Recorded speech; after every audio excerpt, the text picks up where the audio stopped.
All right, welcome everyone. I am going to toss this over to our president, Sharon Dunn, who's with us tonight to introduce our meeting. Well, hello, everybody. Thank you and welcome in joining our session tonight with Vivek Rama. I'm going to massacre his Decodable. name. Say it again, Vivek. It said it's decodable. Rama Krishnan. Ramakrishnan. Well, that's exactly what I was going to say. Ramakrishnan, thank you. Multi-syllable. Welcome. And you're in for a treat tonight. And I just thank you for taking time out of your day to enlarge your learning and just join us in preventing reading failure and improving reading outcomes for California. And with that being said, our vision is to disrupt literacy inequities and actively represent the people, interests, and perspectives of California's diverse demographic, because we believe that all children have the right to read and all teachers have the right to know how to teach reading effectively. And I know that's why you're here tonight, and we are so happy that you're here. And thank you, Vivek, for joining us. And I just appreciate all the knowledge you're going to share with us tonight. Absolutely. All right, thank you, Sharon. This is a quick view of our agenda, and then I'm going to stop share and turn it over to Viv. We are going to hear from Viv, and we're going to record it. So if you want to watch it again, you can, and we'll share it on our YouTube channel. We always have our regional breakout rooms during the membership meeting so that you can talk to folks who might live or work near you. And we're going to give you a little bit of information about the new early literacy legislation, which is AB 1121. And then Yes. we'll let you know about our next events. All right. So with that, I am going to stop share and let Viv introduce himself and tell us a little bit about him and his work and get us started. All yours, Viv. Well, thank you both so much for the introductions and for having me. It is an honor to spend some time with you this evening. I'm really a huge fan of all the work that the Reading League does, both at the national level as well as at the state level through the chapters. And like I said, I'm just excited to spend some time with y'all tonight. I know that there's a lot of talk about A, the science of reading, and B, AI, and we kind of have both of those buzzwords in what we do. And so hopefully today I can actually make that a little bit more concrete and tell you what we're doing, why we're doing it, and how we're approaching it. So with that, I'm going to share my screen. I'm going to try to move pretty quickly to just give you kind of a bird's eye view of some of the different things we've been building. I'm hoping to have enough time to show you some things that are still in flight and not yet public, and then leave time for the breakout rooms as well as hang around for folks who might want to chat with me. So if that sounds good, I'm going to jump in. Okay. Awesome. So I'm going to share my screen and slideshow. Thumbs up. Can everybody see it? Yep. Looks good. Yes. So as I mentioned, a ton of buzzwords, but Project Read is the AI-powered literacy platform for educators. And my hope today is to just do a little bit of intro of who I am, and who's behind this, what we do, and specifically how we fit into Scarborough's rope. A quick overview of our teacher tools, which is kind of one bucket of things we're doing, an overview of the student-facing practice platform with our AI tutor, and then some of the new features we have in development, hopefully some space for questions. So I'm going to move at a pretty quick clip, but hopefully have some time for questions at the end. And if something comes up that is pressing, feel free to jump in and ask me. So before I get to this, I just want to mention that I've been so passionate about moving the needle in education ever since I was in high school. Um, I played hockey and I played football, and I saw very different trajectories for my friends in high school, in both school and unfolding in life, based on factors that did not seem wedded to, how hard they worked, how curious they were, et cetera. A lot of it had to do with opportunities that they were given. And where I'm from, Madison, Wisconsin, we have one of the largest outcome gaps in certainly in literacy, but in all sorts of academic measures between racial groups, between socioeconomic groups, and the upper Midwest in particular is tough for that. But Wisconsin is very much top of mind. So that was on my mind growing up. And I got bit by the education bug when I started a tutoring program for my high school football teammates. We Mm. did something internally, and I just never wanted to stop spending my time in education. So in college, studied economics, statistics, and education. And I was involved in starting a preschool in my hometown. Ultimately, came back home and helped grow it vertically into a public elementary school. And I was also a teacher as well, both in Memphis, Tennessee, and then in Wisconsin. So in my past life, before doing any of this, I was an educator and a school leader. And this is really an outgrowth of challenges that I saw, um, differences I wanted to make for a long time. And I'm preaching to the choir when I say that uh, literacy felt like the highest leverage uh, thing I could work on to try to move the needle and sort of the society I want to be a part of creating. So with that, jumping into what we do and how our platform fits into Scarborough's rope. I'm not going to go through Scarborough's rope because I assume if you're on this call, you're probably familiar with this diagram, but I do want to go through how we fit into it. So a lot of what we are doing right now is focused on word recognition, and that's not the only goal. We've actually since released a comprehension question generator. That's a bit of our dabbling into the language comprehension strands of the rope. But so far, what we've worked on is a lot of it is related to word recognition. So that includes our decodable story generator, which when customized can really incorporate all sorts of terms, names, topics, et cetera, and make those really personally engaging to students, as well as create crossovers with what you're doing in maybe other subject areas. But this is where we're at right now, and we're eventually really hope to tackle all strands of the rope. But what you will see tonight largely relates to word recognition. So our two buckets of tools, as I mentioned, are teacher tools and our student-facing AI tutor. I'm going to focus on the teacher tools to start with, and some of you might be familiar with some of these tools. You might have seen them in the last year and a half. You might have seen them more recently. A lot of them have changed. A lot of them are new. But the flagship tool is our decodable stories generator. And that tool allows teachers to choose a decodable or choose a curriculum, choose a skill, and generate a decodable story that is aligned to that curriculum and to that lesson from that curriculum. And I wish I could add every curriculum under the sun, but we really do try to partner with the folks who've created scopes and sequences that the teachers are using. And before we had any permission, I just ended up building my own. But we have since added some open source ones. We've made private ones for school districts, for example, that have their own. And then we've had some awesome partnerships as well with some recognizable names that you might see, like UFly, MC, etc. So one of the things that teachers really love about this is the ability to personalize those stories with plots, topics, names, irregular words that really speak to their students' needs and interests. So, for example, I am Vivek and I'm from Wisconsin. And so, if those were the inputs in my story, I would be able to generate a story that is aligned to that. And you'll see it quickly. I mean, I guess I didn't show you the generation part, but within give or take 5 seconds, it spits out a story that is really focused on the art controlled valid reviews, as well as, and you'll see a high density of words that flex that concept. Born, smart, artist, art, yarn, cards, etc. And you can copy that story, you can edit it, and you can also quickly print it out. I think a lot of teachers uh, have understandably shared that the best thing is how quickly and easily they can get what they want. There's no hoops to jump through. And that I think is, something that we care deeply about is getting folks what they need as quickly as possible. Time to magic, as I like to call it, to our team internally. So the decodable stories generator has been hugely popular. It's spread completely through word of mouth. And we've had, at this point, probably around 160,000 teachers across the world that have signed up in over 140 some countries. Well, I was in South Africa for a friend's wedding just a couple weeks ago, or I guess maybe 2 months ago now. And I visited some schools there that were using our tools, and seeing our tools in action across the world has been really awesome. So that's really the flagship tool that a lot of folks learn about as the point of entry into our site. But there's a lot more that we're doing. So I'm going to keep going through.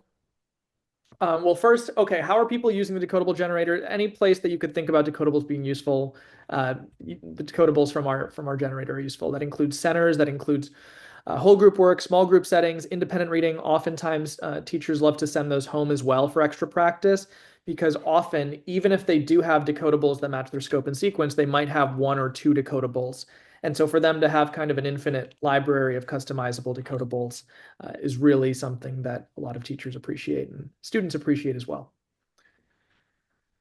We have a fluency passage generator we recently built where you can choose the grade level. You can tell us what the story is about. You get a default word count that's aligned roughly to Dibble's Acadiance, the word length of some of those passages that students who are getting their oral reading fluency checked would see. And we also produce both a student version and a teacher version that allows you to quickly listen to and tally up errors, calculate words correct per minute and accuracy rate. I've also built a comprehension question generator, whether it's a passage that you've generated with us or your own passage, you can quickly paste in a text. And if you want to generate, great. If you want to drop down and choose a couple other options and choose Common Core standards right now that are aligned to certain questions that you want to create, you can quickly get those questions. And once again, we have a student-facing version as well as a teacher-facing version of those questions. And so the teacher facing version will tell you, okay, what is the specific standard that is related to that question that was being asked and what's the correct answer.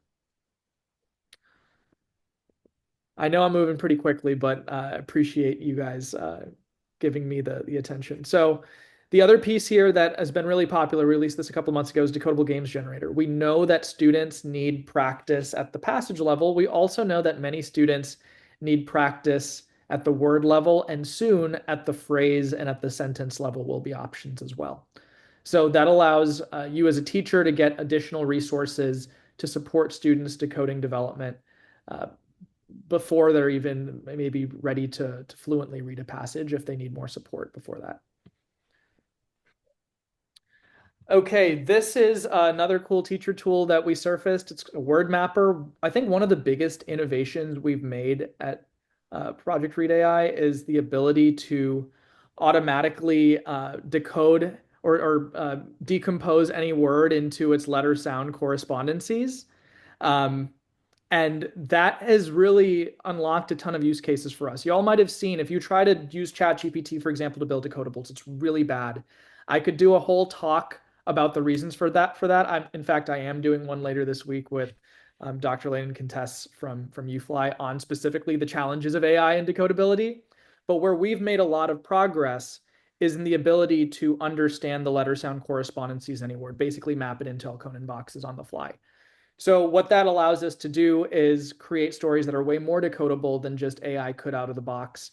It also allows us to precisely measure decodability, so we're constantly improving the decodability of our models. And this is just a little tool for you to be able to map any word and kind of see what we're doing under the hood.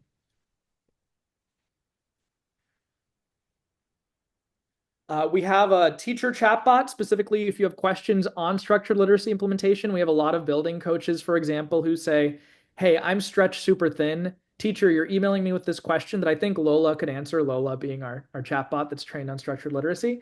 And it provides a ton of actionable recommendations, lesson planning, advice, et cetera, et cetera.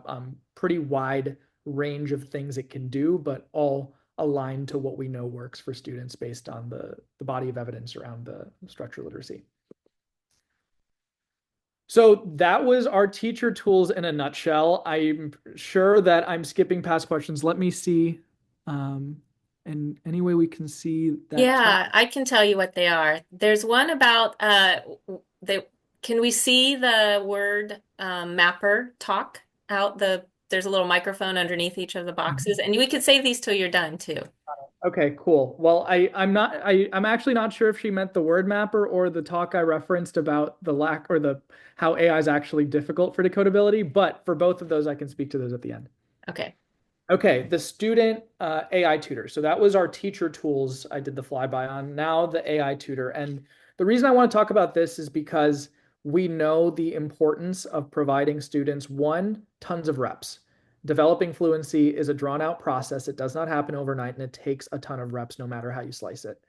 We also know that productive reps are important. The evidence around silent, sustained reading is not good, for example.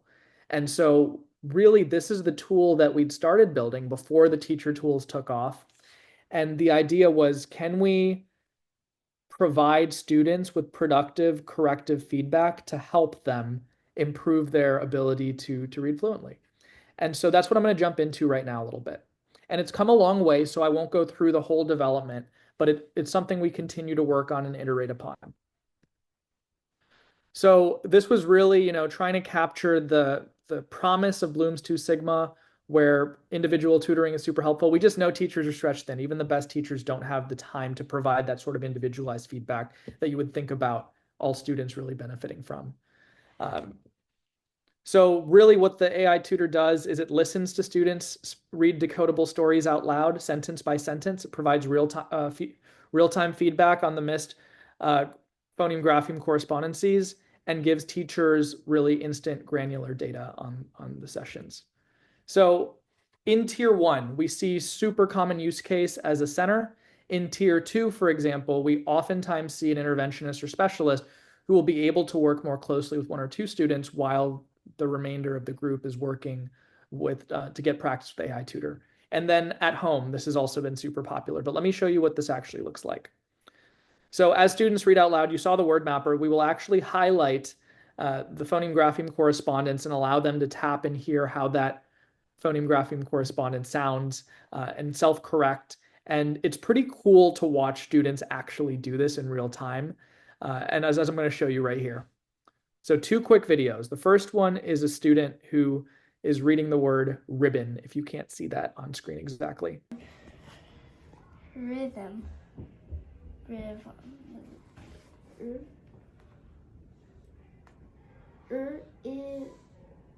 b on ribbon. Ribbon. Okay, I got all of them right except for this one.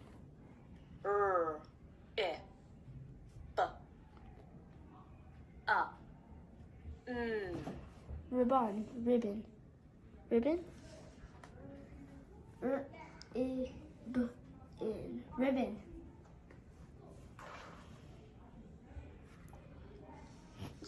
I got it all right.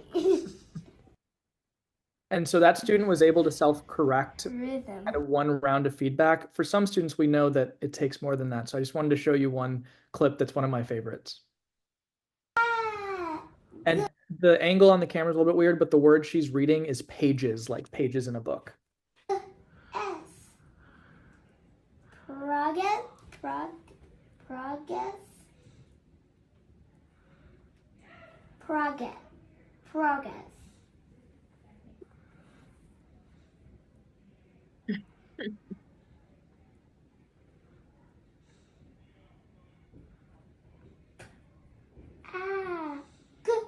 Eggs. Gotta just press them now. A, J, I, Z. Age is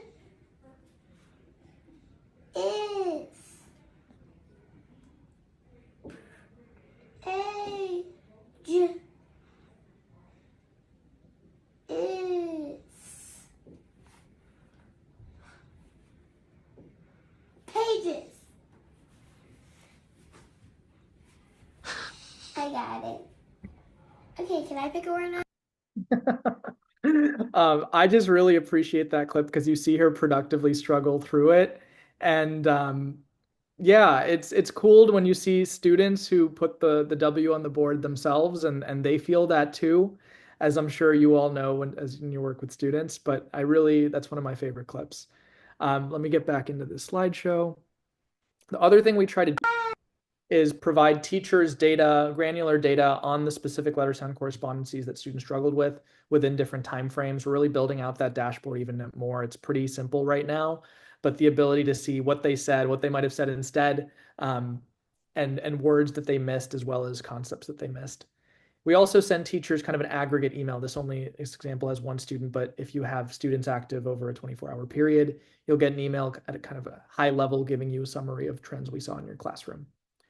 Now, does this actually work? That was a big focus for us in the fall, was starting to get early pilot data, and we have a lot more research on the horizon, but the research was really strong to begin with. And so the the input being 10 plus minutes per week for students over the course of the fall till the winter administration they did of AimsWeb. This was an N of about 100.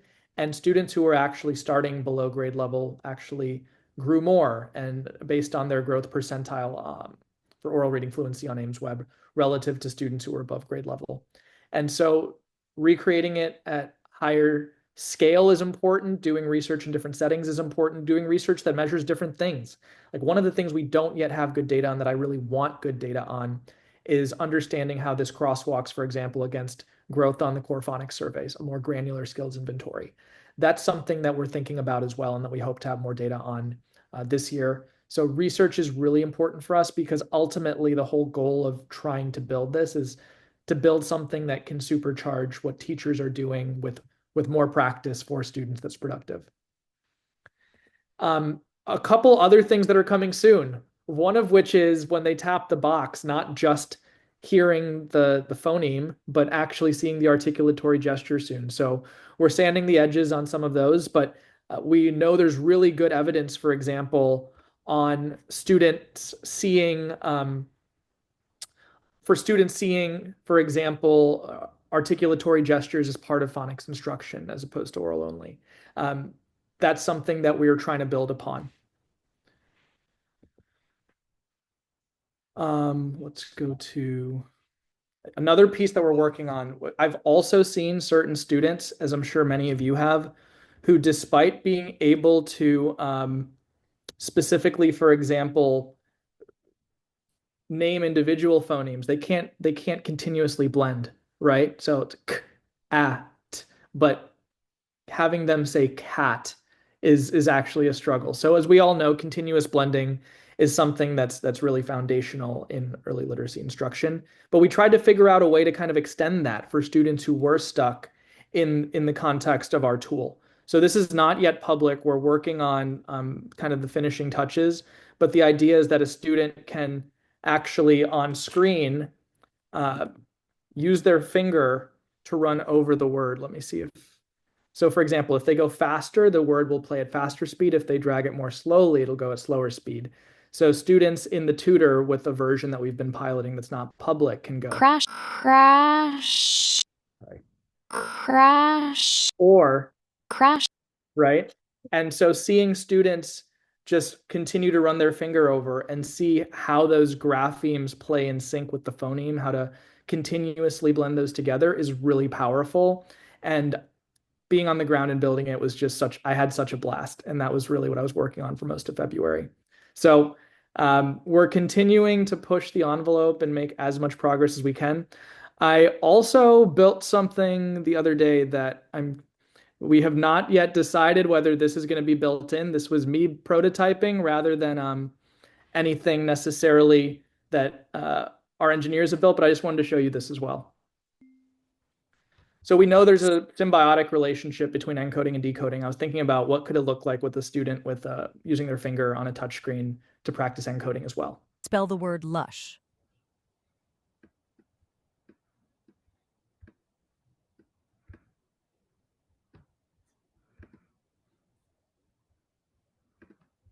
Try again. Spell the word lush. But it picked up which parts were correctly encoded and which graphemes were not. So that is something that I just put together actually like last week. I need to get a lot more feedback on it, certainly from students first and foremost. But I'm thinking more and more about encoding, and we also have some encoding tools for teachers, specifically grading and breaking down spelling data. That's not yet public, but we're really excited about unveiling at some point. So that is a lot. I know I just flew by a ton of stuff, but I hope that was interesting at minimum. And that's all I got for you at this point.